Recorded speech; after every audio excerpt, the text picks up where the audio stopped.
I thought the hardest part about giving birth was labor until my husband looked at our perfect baby and demanded a DNA test in front of the entire medical team. My name is Rebecca Martinez, and 3 days ago, I gave birth to the most beautiful baby boy I'd ever seen. Lucas came into this world with 10 tiny fingers, 10 perfect toes, and the most serene expression on his face.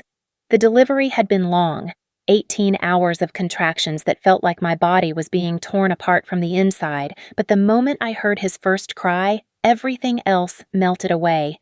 David Wilson, my husband of 2 years, had been by my side through it all. He held my hand during the worst contractions, whispered encouragements when I wanted to give up, and when Lucas finally arrived, I saw tears streaming down his face.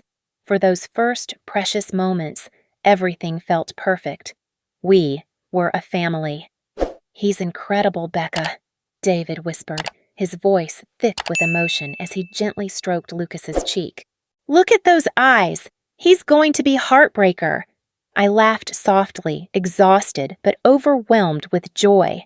"He has your chin," I said, studying our son's features, "and maybe my nose." The delivery room was filled with that golden, peaceful atmosphere that comes after a successful birth. Dr. Sarah Thompson, our obstetrician, was finishing up the final checks while Nurse Jennifer Clark cleaned and weighed Lucas. Everything felt like a scene from a movie, the kind of moment you dream about your entire life. That's when everything changed.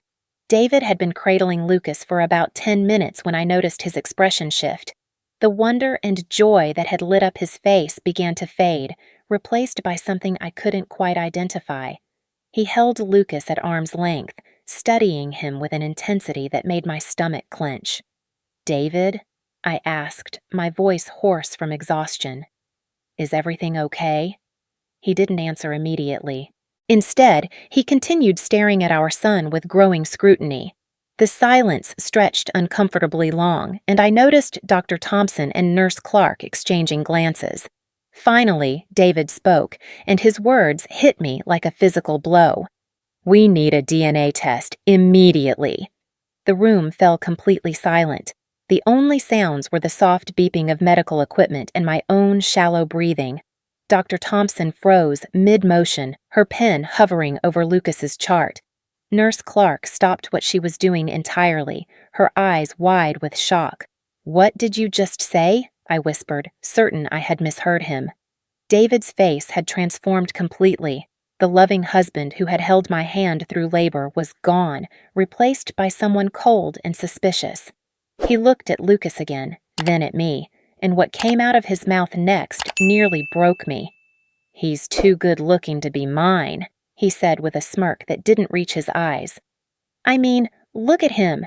Perfect features, clear skin, that bone structure. No way this kid came from my genetics." The cruelty in his voice was like nothing I'd ever heard before. This wasn't the man I'd married, the man who had proposed to me on a beach in Santa Monica, promising to love and cherish me forever. This was someone else entirely. "David, you can't be serious," Dr. Thompson interjected, her professional composure barely masking her shock. "This is your son. He was just born. These kinds of accusations are—" "I know what I'm looking at," David cut her off sharply. "I've had my suspicions for months. Rebecca's been working late, going out with her girlfriends more often, and now this perfect little baby shows up? I'm not stupid." My world was crumbling around me. Each word felt like a knife twisting deeper into my chest. The man I loved, the man I had chosen to build a life with, was publicly accusing me of infidelity in front of our medical team, mere minutes after I had given birth to our child. "How can you say that?" I managed to choke out, tears streaming down my face. "How can you even think that? I have never, ever been unfaithful to you. Lucas is your son. Our son." But David wasn't listening. He had already made up his mind, and I could see the conviction in his eyes. Worse, I could see something that looked almost like satisfaction, as if he had been waiting for this moment to prove some twisted theory he'd been harboring. "We're doing the test," he said firmly, handing Lucas back to Nurse Clark as if our son was evidence in a crime. "Today." I want to know the truth. Dr. Thompson stepped forward, her protective instincts clearly activated. Mr. Wilson, I strongly advise against this course of action. Your wife has just given birth. She needs rest, support, and— She needs to tell the truth, David snapped.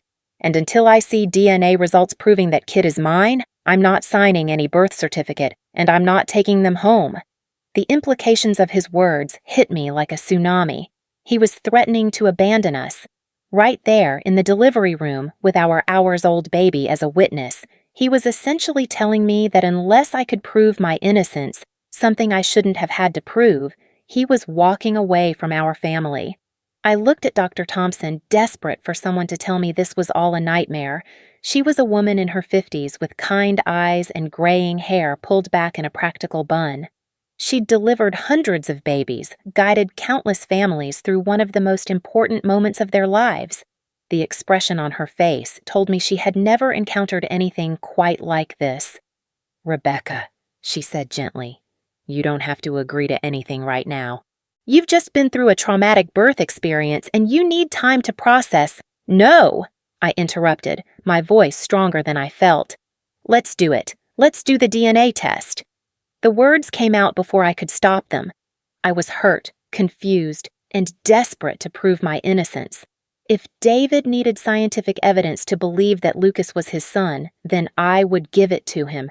I would show him exactly how wrong he was, and maybe then this nightmare would end. "If that's what it takes for you to accept your own son," I said, looking directly at David, "then fine. But when those results come back showing that Lucas is 100% yours, I want an apology. From you, to both of us." David's smirk widened. "Fair enough, but when they come back showing he's not mine, I want you to tell me who the real father is." Dr. Thompson was clearly uncomfortable with the entire situation, but she nodded reluctantly. "I can arrange for the test to be done here at the hospital.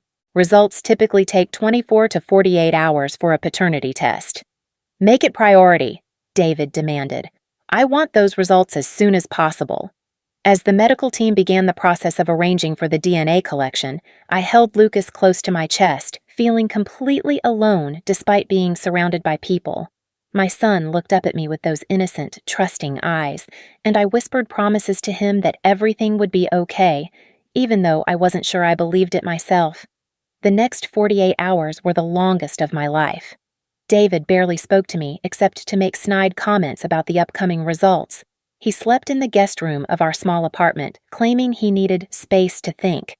Meanwhile, I was trying to navigate new motherhood while dealing with the emotional trauma of my husband's accusations. Every time I looked at Lucas, I saw David's features clearly reflected back at me. The shape of his eyes, the curve of his ears, even the way he wrinkled his nose when he was hungry. It was all distinctly David. How could his own father not see it? I called my sister Maria twice during those 2 days, desperate for someone to talk to, but I couldn't bring myself to tell her what was happening. How do you explain that your husband thinks you cheated on him because your baby is too attractive? How do you put into words the kind of humiliation that cuts so deep it changes something fundamental inside you? On the morning of the second day, Dr. Thompson called with the results. "Rebecca, the DNA results are in. Can you and David come to my office this afternoon?" "Can't you just tell me over the phone?" I asked, dreading another confrontation with David.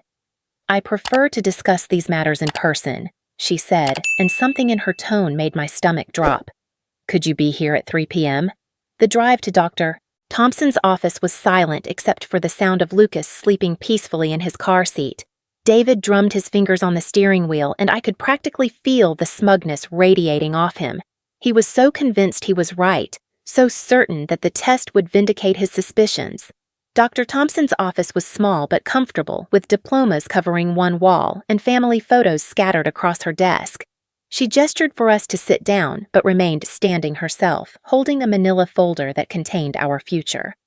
"Before I share these results," she began, "I want both of you to understand that whatever happens next, Lucas is an innocent child who deserves love and stability from both his parents."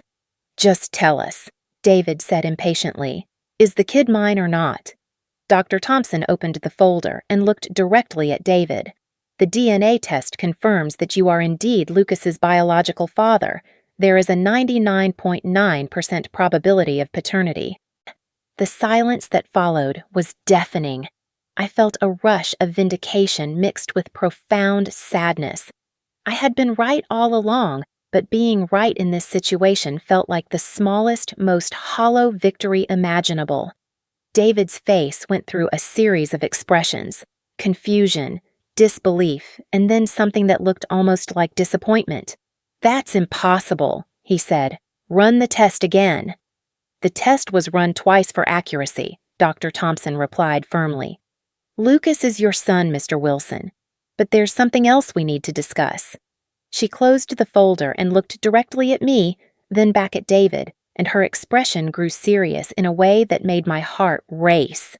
"Mr. Wilson, during the process of running these tests, your blood work revealed some concerning genetic markers that I recognize from my previous work.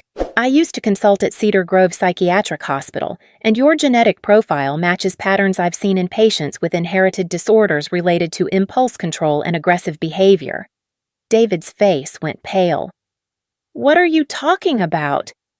"I'm talking about the fact that you have documented history at Cedar Grove that you failed to disclose on your medical forms. History that includes violent episodes, particularly targeting women you perceived as superior to you in some way." My blood turned to ice. "What kind of history?" Dr. Thompson looked at me with concern. "Rebecca, I think you and Lucas may be in danger. Based on what I'm seeing here and David's behavior over the past few days, I believe we need to call security." "Now," David stood up abruptly, his chair falling backward. "You have no right to access those records. That's confidential information." "Those records became relevant the moment you exhibited threatening behavior toward a new mother and infant in my care," Dr. Thompson said, reaching for her phone. "Security, please come to my office immediately." The truth was finally coming out, but it was more terrifying than anything I could have imagined. The room exploded into chaos the moment Dr. Thompson reached for her phone. David lunged forward, his face contorted with rage, and for the first time since I'd known him, I saw the real person beneath the mask he'd been wearing for 2 years. "Don't you dare touch that phone," he snarled, grabbing Dr. Thompson's wrist. "You have no idea what you're dealing with." I clutched Lucas closer to my chest, my maternal instincts screaming at me to protect my son. This wasn't the man I'd married. This was someone dangerous, someone who had been hiding in plain sight, and I had been too blind to see it. "David, let go of her," I said, my voice shaking but firm. "You're scaring me." He whipped around to face me, and the look in his eyes was something I'd never seen before. Cold, calculating, and utterly without empathy. "Scaring you? Rebecca, you have no idea what scared looks like yet." Dr. Thompson managed to pull her hand free and quickly pressed the security button under her desk. "Mr. Wilson, I need you to step back immediately." But David wasn't listening anymore. The facade of the loving husband had completely crumbled, revealing something much darker underneath. He began pacing the small office like a caged animal, running his hands through his hair in agitation. "You think you're so smart, don't you, Doc?" he said, his voice taking on a mocking tone. "Sitting there with your degrees in your fancy office, acting like you know everything about me." "I know enough," Dr. Thompson replied steadily, positioning herself between David and me. "I know that you've been lying to your wife about your past. I know that you've been to Cedar Grove multiple times for episodes involving stalking and harassment of women. And I know that your pattern is to target women who you perceive as out of your league, and then systematically tear them down." My heart stopped. Everything suddenly made sense. The way David had pursued me so intensely when we first met, how he'd seemed almost obsessed with the fact that other men found me attractive, his constant need to know where I was and who I was with. I'd thought it was just love, maybe a little jealousy, but it had been something much more sinister. "That's not true," I whispered, even though every instinct in my body was telling me it was. David laughed, a harsh sound that made Lucas stir in my arms. "Oh, it's absolutely true, sweetheart. You want to know the real story? I saw you at that coffee shop 2 years ago, sitting there with your perfect hair and your designer clothes, thinking you were too good for everyone around you.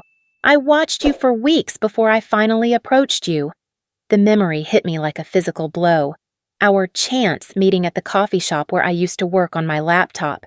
How he'd seemed to know exactly what to say. How he'd appeared at the same coffee shop several times after that until I agreed to go out with him. It hadn't been coincidence. It had been calculated stalking. "You watched me for weeks?" I asked, my voice barely audible. "I had to learn everything about you first," he said, his tone matter-of-fact, as if stalking was the most natural thing in the world. "Your schedule, your friends, what you liked to order. I knew that if I wanted to catch someone like you, I had to be perfect. And I wasn't I? The perfect boyfriend, the perfect fiancé, the perfect husband." Security footsteps echoed in the hallway outside, but David seemed beyond caring. The mask was completely off now, and he was reveling in finally telling the truth. "Do you want to know what the real kicker is?" he continued. "I never actually thought you'd cheated on me. The DNA test wasn't about proving infidelity. It was about publicly humiliating you, about making you feel as small and worthless as I've always known you really are. The cruelty of it took my breath away. The past 3 days of anguish, the accusations, the public humiliation in front of the medical staff.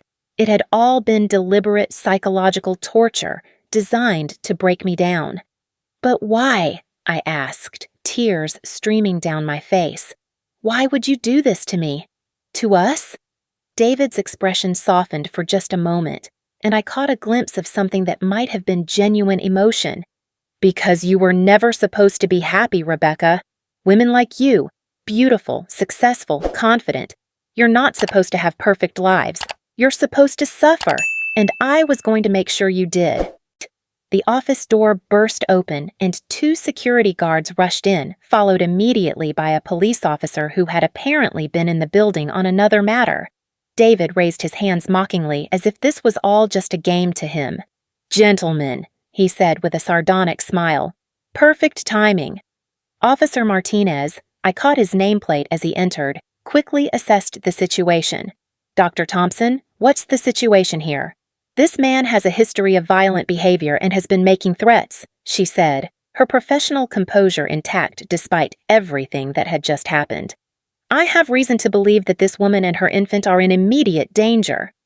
"That's ridiculous," David said smoothly, his demeanor shifting once again.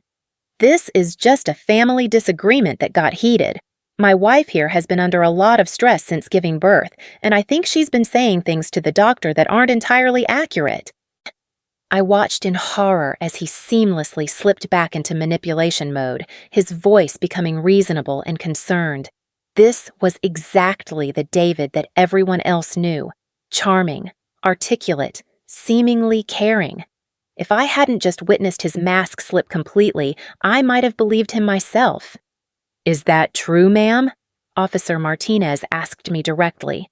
I looked down at Lucas, sleeping peacefully in my arms, completely unaware that his father was a predator who had been systematically manipulating and planning to psychologically destroy his mother. In that moment, I found a strength I didn't know I possessed. "No," I said clearly. "Officer, my husband just admitted to stalking me for weeks before we met, lying about our entire relationship and deliberately trying to humiliate me with false accusations of infidelity. Dr. Thompson is right. I believe my son and I are in danger." David's mask slipped again, just for a second, and Officer Martinez caught it. Years of police work had apparently taught him to recognize the signs. "Mr. Wilson, I'm going to need you to come with me for questioning," he said, his hand moving to his handcuffs. "We're going to sort the situation out down at the station." "This is insane," David protested, but his voice carried less conviction now. "You can't arrest me for having an argument with my wife." "Sir, based on what I've heard here and the concerns raised by a medical professional, I have grounds to bring you in for questioning regarding potential stalking and harassment charges," Officer Martinez replied. "You can come voluntarily, or I can place you under arrest. Your choice." David looked around the room. and I could practically see him calculating his options. For a moment, I thought he might try to run or become violent, but then his shoulders sagged in defeat. "Fine," he said, "but this isn't over, Rebecca. You can't hide behind doctors and police officers forever." The threat was subtle but unmistakable, and Officer Martinez apparently heard it too. "That's enough, Mr. Wilson. You're under arrest for making terroristic threats." As they led David away in handcuffs, I felt a complex mix of emotions: relief, fear, sadness, and strangely, a sense of profound loss. The man I thought I'd married had never really existed. I had been in love with a carefully constructed lie, and now I was left to pick up the pieces of a life that had been built on deception. Dr. Thompson sat down heavily in her chair once the room had cleared. "Rebecca, I am so sorry you had to go through that, but I want you to know that you did the right thing by speaking up." "Did I?" I asked, feeling numb. "I feel like my entire life has been a lie. How could I not have seen this? How could I have been so blind?" "Because he's good at what he does," she said gently. "Predators like David are experts at manipulation. They study their targets, learn exactly what they want to hear, and become whoever they need to be to achieve their goals. This is not your fault." Over the next few hours, the full scope of David's deception began to unfold. Officer Martinez returned with information that made my blood run cold. David Wilson wasn't even his real name. He was actually David Hawkins, and he had a criminal record spanning 3 states under various aliases. "He's done this before," Officer Martinez explained as we sat in Dr. Thompson's office, Lucas sleeping peacefully in a hospital bassinet. "At least 4 other women that we know of. His pattern is always the same: intense courtship, quick engagement, marriage, and then systematic psychological destruction of his victim." "What happened to the other women?" I asked, dreading the answer. "2 of them ended up in psychiatric treatment for severe depression and PTSD. 1 attempted suicide. The 4th one..." He paused. "The 4th one got away before he could complete his cycle, much like you're doing now." The weight of what I had escaped hit me like a freight train. If Dr. Thompson hadn't recognized David's genetic markers, if she hadn't connected him to Cedar Grove, if that police officer hadn't been in the building at exactly the right moment, I might have become another statistic, another broken woman destroyed by a predator who got his satisfaction from psychological torture. "There's more," Officer Martinez continued. "We found evidence in his apartment of extensive surveillance equipment. Photos of you taken without your knowledge, recordings of phone conversations, detailed notes about your daily routines. He's been documenting and studying you for the entire 2 years of your relationship." I felt sick. Every private moment, every intimate conversation, every time I thought I was alone, he had been watching, recording, analyzing. Our entire marriage had been an elaborate psychological experiment with me as the unwitting subject. "But why?" I asked again. "What did he get out of this?" Dr. Thompson leaned forward. "From what I remember of his case files at Cedar Grove, David has a specific psychological disorder that causes him to derive satisfaction from controlling and eventually destroying women he perceives as superior to him. It's not about love or even possession. It's about the thrill of the hunt and the satisfaction of the kill, so to speak." "So the baby..." I began. "The baby was always part of his plan," she confirmed. "Having a child with you would have given him permanent access to you, a way to continue the psychological manipulation indefinitely. The DNA test demand was just the beginning of what would have been years of systematic emotional abuse." The realization that Lucas had been part of David's long-term strategy to destroy me was almost too much to bear. My innocent son, who I loved more than life itself, had been conceived not out of love, but as part of a calculated plan to trap and torment me. But as I looked down at Lucas's peaceful face, I felt something shift inside me. David might have planned this pregnancy as part of his twisted game, but Lucas was mine now. He was pure and innocent and completely removed from his father's darkness. I wouldn't let David's evil contaminate the love I felt for my son. Over the next several days, the legal wheels began turning rapidly. David was charged with stalking, harassment, fraud, identity theft, and a dozen other crimes spanning multiple jurisdictions. His expensive lawyer tried to paint him as a loving husband who had simply made some poor choices, but the evidence was overwhelming. The other victims began coming forward, and their stories were remarkably similar to mine. David would identify a successful, attractive woman, study her for weeks or months, create the perfect persona to attract her, and then slowly begin the process of psychological destruction. I was just the latest in a long line of women he had targeted, but I was also the first one who had gotten away before he could complete his cycle of abuse. Dr. Thompson connected me with a support group for survivors of psychological abuse, and for the first time since this nightmare began, I didn't feel alone. These women understood what I had been through in a way that friends and family, despite their love and support, simply couldn't. "The hardest part," said Maria, a woman in her 40s who had escaped from a similar situation 5 years earlier, "is accepting that the person you loved never actually existed. You're not just grieving the end of a relationship, you're grieving the death of someone who was never real to begin with." Her words hit me with the force of absolute truth. I wasn't just dealing with divorce or betrayal. I was dealing with the complete destruction of everything I thought I knew about my life for the past 2 years. But as the weeks passed, something unexpected began to happen. The fog of manipulation and gaslighting that had clouded my thinking for so long started to lift, and I began to remember who I was before David. I remembered my confidence, my strength, my ability to trust my own instincts.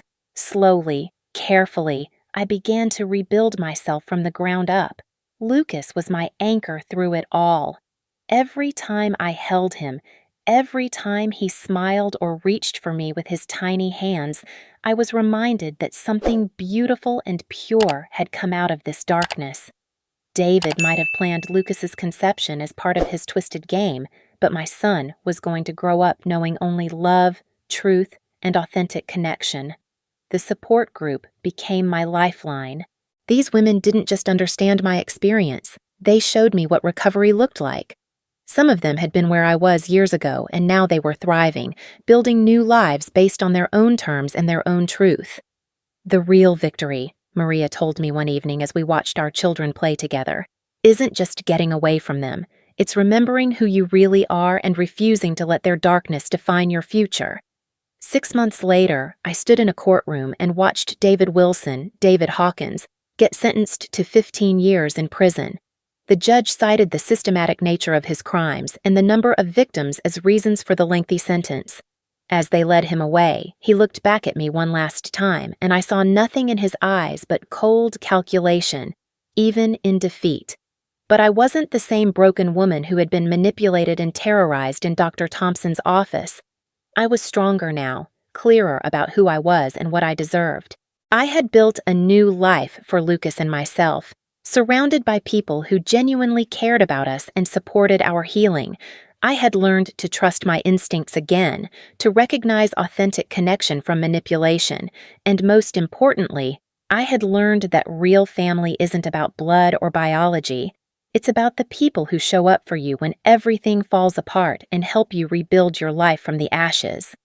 As I walked out of that courtroom with Lucas in my arms, I realized that David's greatest miscalculation had been underestimating my strength. He thought he could break me, but instead he had accidentally revealed exactly how unbreakable I really was. The woman who loved him had been destroyed, but from her ashes had risen someone far more powerful than he had ever imagined possible.